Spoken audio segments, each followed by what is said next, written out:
Alex here with another review. This time we're taking a look at the DS900 Bidirectional OBD2 scanner. Now this is able to access all the systems on your vehicle and check them for any issues such as the engine, transmission, SRS, which is the airbag, TPMS, and more. It is also able to pull live data from the car so you can see what the vehicle is doing, as well as being able to send commands to the vehicle to activate different components and test. It also has access to service functions, and on this video I'm going to walk you through its features as well as show you the vehicle coverage list. That way you can see if your vehicle is going to be supported by the scanner. Scanner comes in on a nice semi-rigid case. There is a scanner on one side and accessories on the other. Let's start with the scanner. And the DS900 features an 8-inch touchscreen. Now the bezel that you see around the screen, the silver portion, is hard plastic, but this right here, the red portion and this gray portion, is a softer plastic which provides really good drop protection. Moving to the back of the unit, we get a better look at the drop protection, which is this gray softer material,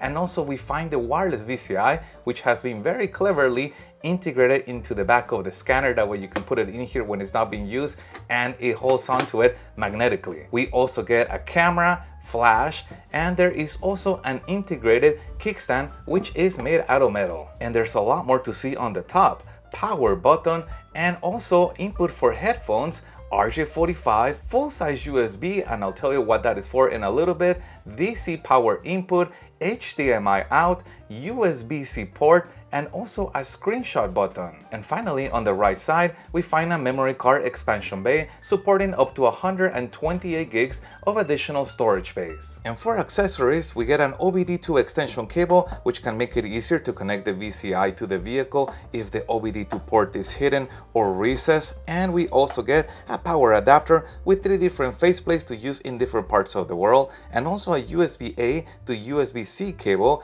and that can be used to connect the VCI directly to the tablet. In case you don't want to use it as a wireless scanner, you can also connect to it directly using this cable. And let's begin by connecting the VCI to the vehicle's OBD port.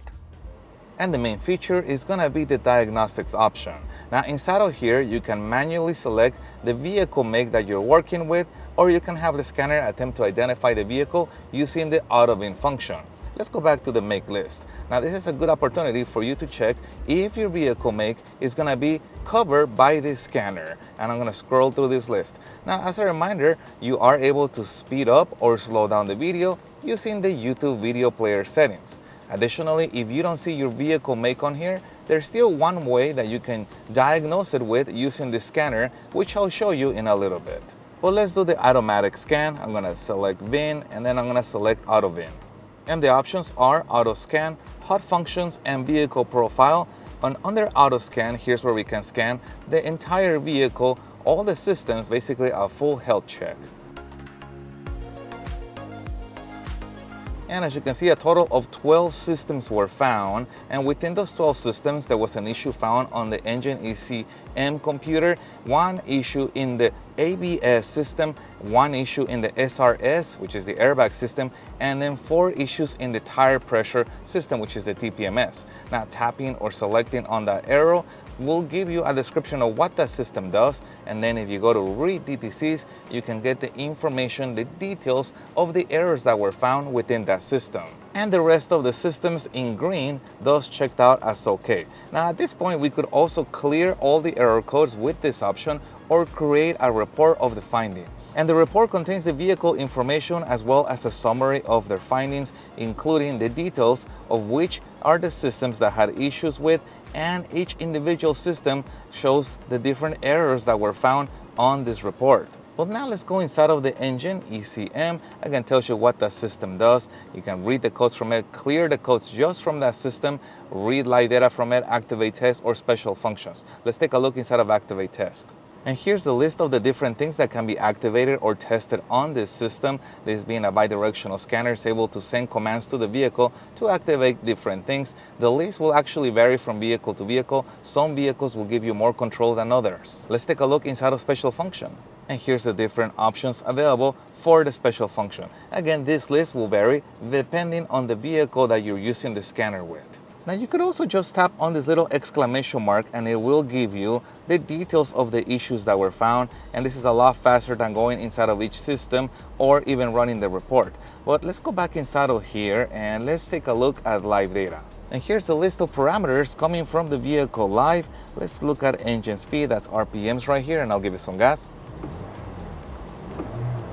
Now another thing that you can do is put a check mark on it, and if you tap graph, it'll give you a graph of it, which can be a little bit more convenient than just looking at the number by itself. Now if you tap on this plus icon, here's where you're able to add additional parameters, and let's go ahead and try these guys right here.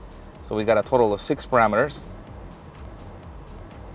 And 6 parameters are gonna be the maximum number of parameters that you can graph together at the same time. If you wanna graph something else, you can unselect a parameter and select the different parameter that you wanna graph together on the screen. And then again, you'll have all this data in a single page, all graphed at the same time. And here's another way that you can graph the data, and that is with this gear icon. If I select the graph option, now I have the parameter, numerical form, and then a graph form right here.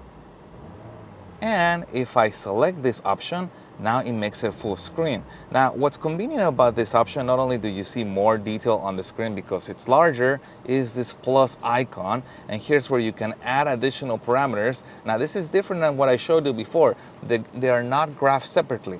They are graphed together within the same graph. Each parameter has been color-coded so you can see what the names of them are, the values, all of them together in this single graph form. Now the other thing that you can do with this is make a report of the data using the report option. Here's what the report looks like. Again, includes vehicle information and then a small little snippet or a small little sample of the data that was captured at the time. Now if you don't want to do a full scan of the vehicle, you can always just select an individual system. Again, it tells you what the system does, and then if you tap on read DTCs, it will read the codes just for that system. A little faster than doing a full scan of the entire system. Now let's also take a look inside of hot functions, and this is just a shortcut to the different service functions that are included with the scan tool, which is the oil reset, throttle adaptation, APB reset, which is electronic parking brake, ABS bleeding, SES reset, DPF regeneration, airbag reset, or BMS reset. And you can also get to the service functions by using the maintenance icon. Again, you have the same list as before: oil, throttle, EPV, steering, ABS, DPF, BMS, and airbag. And if you're not familiar with the service function, you can just tap on that little exclamation mark and it'll give you a description of what this service function does. And here's how to connect to a vehicle that is not on the supported make list. The car that we're on is not on this list, so instead of selecting a make from there, I'm gonna select eOBD. Then I can select auto scan. And it gives us a summary on the vehicle. Check engine light is off, there are no codes found, and also emission readiness. I'm gonna hit OK. And again, here I have the option of checking for codes, and we know that there are no codes on this vehicle. Checking for emission readiness, live data, onboard monitor, component test, vehicle information, and vehicle status. And just like before, we're getting live data from the vehicle, and that is the advantage of using eOBD to connect and diagnose a vehicle that is not on the supported make list. But now let me show you how the updates work.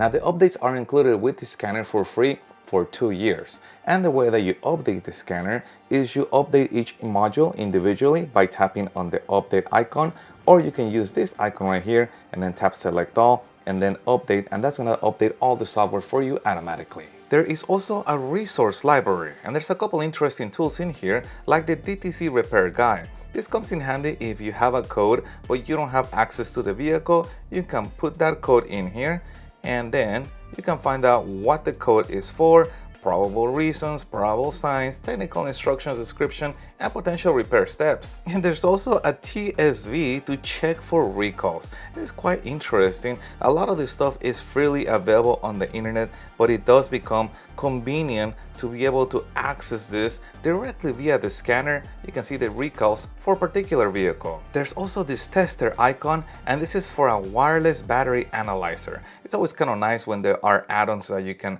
use to continue to upgrade your scanner capabilities, in this case to check the battery and related items. And under user info, here's where you can do a little bit more customization, including your profile or entering your shop info if you want that to show up on the reports, and also changing some of the settings. There's more customization. If you tap this icon, you can get behind the scenes on this scanner and see the apps that are loaded on there, including changing the settings of the tablet and also a Chrome browser. Let's navigate to YouTube so we can find a video to test the video and audio capabilities of this. Now this supports both Apple and Android devices, and on this video I'm going to walk you through the app features as well as show you the vehicle coverage list. That way you can see if your vehicle is going to be supported. That is pretty good. Not a lot of scanners include sound, so I'm glad that they did on this model. And finally, there is a drop down where you can access the Wi-Fi, Bluetooth, and other tablet controls, including the flashlight via that flash on the camera. So the DS900 is going to be a good choice for those of you who are looking for a scanner that has its own screen, its own camera, its own ports, and upgradability for the future versus having to load an app on your phone and having to tie up your phone's memory with diagnostic software. Now, if you do like the capabilities of this scanner and are looking for a smaller price point and you don't mind using your phone to scan your car, consider the Gooloo DS900. Runs off an app of your phone, but it is a wireless dongle and will give you similar capabilities. I have already reviewed the DS900. I'll put a link to that full review video in the description down below. That way you can compare its capabilities to the DS900. And I'm also gonna put a link to this scanner in the description down below in case you'd like to get one for yourself. And if you guys have any other questions regarding this, please put that in the comments also. And if you found any part of this video helpful, make sure you hit the like button to support the channel and stay tuned as I have a lot more scanner reviews coming up. Thank you guys for watching, and as always, I'll see you on the next one.